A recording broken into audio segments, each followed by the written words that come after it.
কালকে যেহেতু আর্জেন্টিনার খেলা ছিল, আমার জামাই বলতেছে সে নাকি খেলা দেখবে এবং চিকেন ফ্রাই খাবো। কেমনটা লাগে বলেন তো? যাই হোক, জামাই একটা জিনিস আবদার করছে, ফেলেতে দেওয়া যায় না, তার জন্য আমি নিয়ে আসলাম যে চিকেনগুলা ফ্রিজ থেকে। আর আমার ফ্রিজে কিন্তু সবসময় চিকেন থাকে, যেহেতু বাপ মেয়ের এক একটা আবদার থাকে, এখন এটা খাবো তো তখন ওইটা খাবো, এজন্য আমি সবসময় আমার ফ্রিজে চিকেন রেখে দিই। এখন কি চিকেনের উপরে ময় মশলাগুলো আমি সুন্দর করে দিয়ে নিচ্ছি আমার মতো সুবিধা মতো। আপনারা তো জানেনই চিকেন ফ্রাই কিভাবে বানায়। আর এই চিকেন ফ্রাইটা বানাইতে আমার তো একটা জিনিস লাগবে, বলেন তো কি লাগবে? আর চিকেন ফ্রাইয়ের অন্যতম একটা দিক হচ্ছে আপনাকে ময় মশলা ভালোভাবে দিয়ে এটাকে রেস্টে রাখতে হবে। আমি এখানে সকল ধরনের ময় মশলা দিয়ে মেখে নিচ্ছি। আপনারা চাইলে এখান থেকে দেখেও বানাইতে পারেন, যারা আপুরা বানাতে পারেন না এখনই দেখা নিয়ে কিন্তু বানাইতে পারেন। আমি ময় মশলা দিয়ে কি সুন্দর মেখে নিছি দেখেন। এখন এই চিকেনগুলোকে কিছুক্ষণ রেস্টে রাখতে হবে। রেস্টে রাখলে খুব ভালোভাবে মশলাগুলো এটার ভিতরে প্রবেশ করে নিবে। আর দেখেন তো এখনই কতটা সুন্দর লাগতেছে দেখতে। আর এই চিকেন ফ্রাই বানাতে আমার লাগবে টিকিউর আইউর এই এয়ার ফ্রাইটা, আর এটা হচ্ছে আপডেট বাসনটা। আর এই এয়ার ফ্রাইটা কিন্তু আমার খুব খুব খুব পছন্দের। অনেক দিন যাবত ভাবতেছি আমি এটা আনবো, অবশেষে আমার হাজবেন্ড কিন্তু আমাকে এটা এনে দিছে।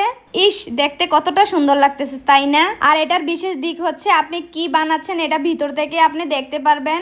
এখন আমার রান্নাটা আরো সহজ হবে। এই টিকিউর আইউর এই এয়ার ফ্রাইটা দিয়ে যে কোনো জিনিস আমি রান্না করতে পারবো। আর যদি বলেন আপনারা তেল ছাড়া রান্না করতে চান, তাইলে আমি বলবো বেস্ট বেস্ট বেস্ট টিকিউর আইউর এই এয়ার ফ্রাইটা। কোনো রকম তেল লাগবে না, ঝামেলা ছাড়াই আপনারা কিন্তু এটার মধ্যে আপনারা যে কোনো রান্না করে ফেলতে পারেন। Chicken fry, chicken Mughlai, chicken যে কোনো জিনিসই আপনি বানাইতে পারবেন চিকেনের। তাছাড়া এটার মধ্যে পিৎজা, বার্গার যা আছে সব কিছু আপনারা বানাতে পারবেন। একের মধ্যে অনেক হয়ে গেল। তোমরা অনেকে এখন জিজ্ঞেস করবা আপু এই এয়ার ফ্রাইটা তুমি কোথা থেকে নিয়ে আসছো? এটা হচ্ছে ফেসবুক পেজ টিকিউ আইউ তাদের পেজ থেকে নিয়েছি, অথবা তোমাদের সুবিধাতে স্ক্রিনে থাকা নাম্বারে তোমরা কিন্তু যোগাযোগ করে নিতে পারো। আর তোমাদের সুবিধাতে কিন্তু আমি ডেসক্রিপশনে তাদের লিঙ্কটা দিয়ে দিছি।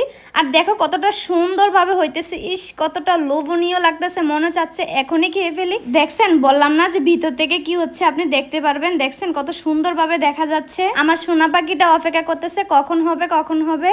সে তো একটু পরপর জিজ্ঞেস করতেছে আম্মু কখন হবে। যারা যারা এই এয়ার ফ্রাইটা নিতে চাও তাড়াতাড়ি যোগাযোগ করে নিয়ে নাও, এখন কিন্তু স্টক অ্যাভেলেবেল আছে। কথা বলতে বলতে এদিকে আমার রান্নাও কমপ্লিট হয়ে গেছে। দেখো কতটা সুন্দরভাবে হয়েছে, কোনো রকম তেল ছাড়াই আমাদের কিন্তু চিকেন ফ্রাইটা হয়ে গেছে। এখন দেখবো আর খাবো, খেলা দেখবো। ইয়ে, এই এয়ার ফ্রাইটা থাকার কারণে আমি যে কোনো সময় তেল ছাড়া খাবার রান্না করে খেতে পারি, কেননা ডাক্তার আমাকে বলছে যে তেল ছাড়া খাবার নাই খাইতে এবং ডায়েট করতে। আর এটার মধ্যে আমি কিন্তু যে কোনো জিনিস দিয়ে কিন্তু ঘরের কাজটা ইজিভাবে করতে পারি। বেস্ট শুধু টাইমটা সেট করে দেই, নিজে নিজে হয়ে যায়, টাইম কিন্তু অফ হয়ে যায় এটা। আর এখন দেখি আমার সোনামণি এবং তার বাবা আমার হাতের রান্না খুব পছন্দ করে। আর থ্যাংক ইউ টিকিউ আইউ এই এয়ার ফ্রাইটাকে, যখন যা ইচ্ছা আমি কিন্তু ঘরে বসে খেয়ে ফেলতে পারি। ভাবুন তো এখন যদি রেস্টুরেন্টে চিকেন ফ্রাইগুলো খেতাম কত টাকা খরচ যাইতো। তার জন্য তো বাসায় বসে কম খরচে আমি বানিয়ে ফেললাম এই চিকেন ফ্রাই। যাই হোক, আর্জেন্টিনার খেলা কে কে দেখছো অবশ্যই জানিয়ে যাবা। আর আমাদের বস কখনো আমাদেরকে নিরাশ করে না, এই কথাটা তো আমি বলেই দিলাম। ফাইনালি কিন্তু আর্জেন্টিনা ফাইনালে চলে গেছে। আর এদিকে বাবা মেয়ে বলতেছে খাবারটা নাকি অনেক মজা হয়েছে, রেস্টুরেন্টের মতো টেস্ট হয়েছে। আর মাশাল্লাহ মাশাল্লাহ, এমনিতেও আমি কিন্তু সকল ধরনের খাবার ঘরে বানিয়ে ফেলতে পারি।